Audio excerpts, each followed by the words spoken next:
મહત્વ છે અને અહીંયા આપણે બધા જે છે એટલા નામ ભગવાનને લઈ લીધા અને હવે આગળ આપણે સત્સંગની વ્યવસ્થા નક્કી કરવાના છે. તો આટલું બધું મહત્વ આપણે બધા જો મનુષ્યમાં છીએ અને આપણને ઘણા સુખ ને દુઃખ ને બધું કેટલું લાગવું પડે છે, કેટલું સહન કરવું પડે છે, તે આપણા પાછલા જન્મોના કર્મોની લેતી દેતી છે.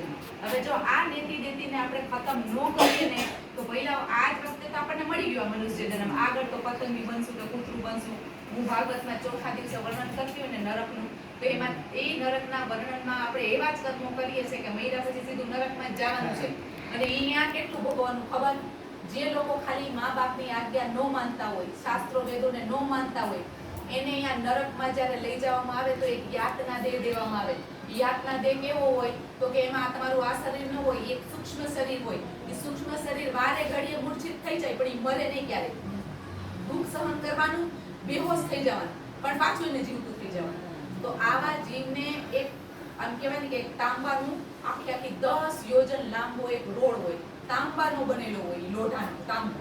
નીચે જે છે એને અગ્નિથી ધગધગાયું હોય તાંબુ, ઉપર સૂર્યના તાપથી ધગધગતું હોય. ત્યાં ઈ જીવને જેને મા બાપની સેવા નથી કરવી, જેને મા બાપની આજ્ઞા નથી પાડવી, જેને શાસ્ત્ર વેદ નથી માનવા, ઈ મર્યા પછી એને ઈ જીવને ઈ તાંબાના ધગધગતા ઈ 10 યોજન લાંબા ઈ રોડમાં મૂકી દેવામાં આવે. હવે એની પાસે કઈ ચપલા નથી, કપડાય નથી. હવે ઈ શું કરે?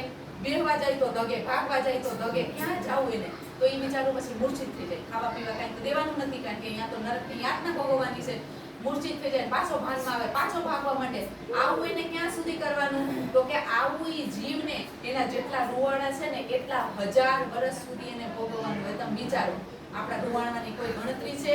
અને એક રૂવાણાનો 1000 વર્ષ એટલે કેટલા વર્ષ? આપણે વર્ષો, હજારો વર્ષ આપણે ખાલી નરક જ ભોગવશું. ત્યાંથી પછી ભગવાનને દયા આવશે તો કઈક કીટ પતંગ બનાવશે, ત્યાંથી ક્યાંક દયા આવશે તો 184 માંથી ફેરવીને ક્યાંક મનુષ્યની યોનિ આપણને આપશે. તો આવી અમૂલ્ય મનુષ્યની યોનિ આપણને મળી ગઈ અને જો આ જન્મમાં આપણે ભગવાન તરફ કાંઈ ડોયકું ન કર્યું તો પછી પહેલા તો નરકનો વારો, 184 માં તો નથી જ પડ્યું. તો પછી તમને એમ થાય તો કેમ બેન 184 માં નહીં ફરવું, તો હું તમારે જેમ પીળા કપડાં પહેરી લેવાના, અમારે વૃંદાવન આવી જવાનું?